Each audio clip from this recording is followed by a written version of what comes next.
You may have good grades, but do you know how to get rich? Why do 90% of the world struggle financially? Because they were never taught the rules of money. Today we break down Robert Kiyosaki's historic book, Rich Dad Poor Dad. It teaches us the truth about money through two contrasting figures: his highly educated but poor dad, and his high school dropout but rich dad. What was the rich dad's biggest lesson? Knowing the crucial difference between an asset and a liability. An asset is anything that puts money into your pocket. For example, rental properties, stocks, or a business that runs without you. A liability is anything that takes money out of your pocket. For example, a large car used only for leisure, or a primary residence with a high mortgage that consumes your entire paycheck. The rich dad famously said, "The rich acquire assets, while the poor and middle class acquire liabilities, thinking they are assets." Rich dad believed that school teaches us nothing about money. We learn how to work for a job, not how to make money work for us.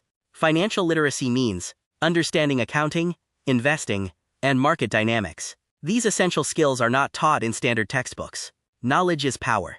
Until you understand how money works, you will always be working for money. Poor dad said, "Find a good, safe job." Rich dad said, "Build assets." Rich dad emphasized escaping the rat race. This is the continuous cycle where you only work to pay bills, never achieving financial freedom. You don't need to quit your job, but you must use the income from your job to invest in assets that will eventually become your primary source of wealth. Work for your own business. So the essence of Rich Dad Poor Dad is, gain financial knowledge, know the difference between assets and liabilities, and focus all your energy on building assets. Remember, being rich doesn't require a higher salary.